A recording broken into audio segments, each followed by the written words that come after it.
development and housing for community stabilization. It's housing for wealth generation, and it's housing for the right now so folks can get on their feet.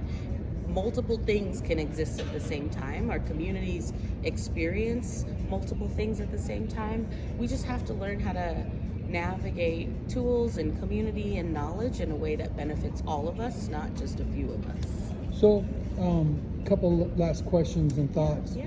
We're a membership-based organization from Washington, D.C., 50 years old, and if there is something that I could share with the membership on prolonging and passing on knowledge, what would you think it would be a good tool that we could use to make sure that it's thriving and still going forward? Because we're getting old. A lot of us are at that point where I don't know if I have the energy. I've got the will, but that energy to get up and travel and do what our ancestors did. They used to go to Washington, D.C., tell the stories and tell the congressional leaderships back then, but this is for our people, and do it with fervor. The Sam Slickpoos, the Harrison Lotts, the Frank Pennies, those are elders that, those are my heroes. I think what you're doing now and the way that we archive and have these conversations together is important. And I really, really believe in Gen Alpha and their ability to share information very, very quickly through TikTok, through their social media platforms. What does it look like to be innovative in the way we share stories there, catalog stories and knowledge there, 15, 20-second knowledge bomb drops? Those are all really unique ways of sharing storytelling in the modern technology age. And multimedia platforms for sharing knowledge. I really love podcasts. I've spent some time with some elders interviewing them about their stories and experiences with violence, and it's also a healing space and a storytelling space, but it's also me going to them, right? Being willing to show up where my ancestors are, where my elders are, being willing to show up where young people are. And here's what I will say that we don't do well enough, I think: making room for young people to be in spaces to share their thoughts and ideas. Wholeheartedly agree. We talked about having a youth council at our convenings, so that they know that this generational information is going to slip by if we don't start preserving it. Like just what you said. And I think we need to probably bring that up at a convening like this, so that people are aware that we need to do it. We're late coming. Our teenage age folks are probably, if we're not sharing it with them, I don't know who is.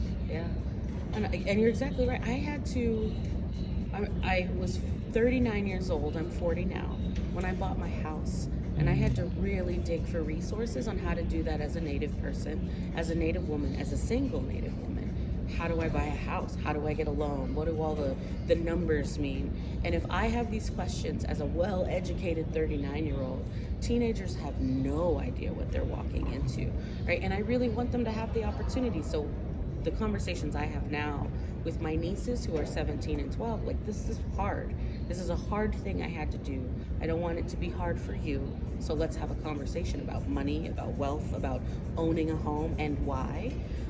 And then I also worry about the fluctuation in our economy that may price young people out of home. What does that look like in 10, 15, 20 years? So I shouldn't be one of the youngest people in this room, right? So where are our young people in an ecosystem space like this?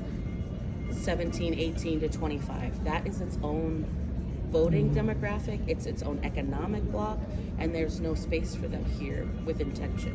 Right, and I think that that's an important part about sharing your knowledge with future generations, for me to build a bridge between those generations, because I'm in the middle.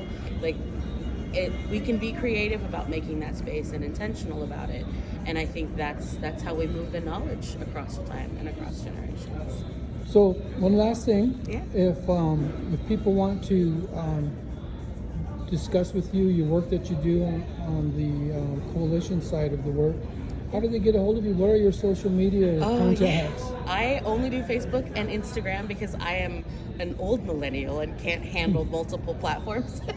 At Ty Simpson on Instagram, TAI Simpson, like the TV show. And then TySimpson.com. I also have a contact form there, and then we can talk about all of the things. Okay. Yeah.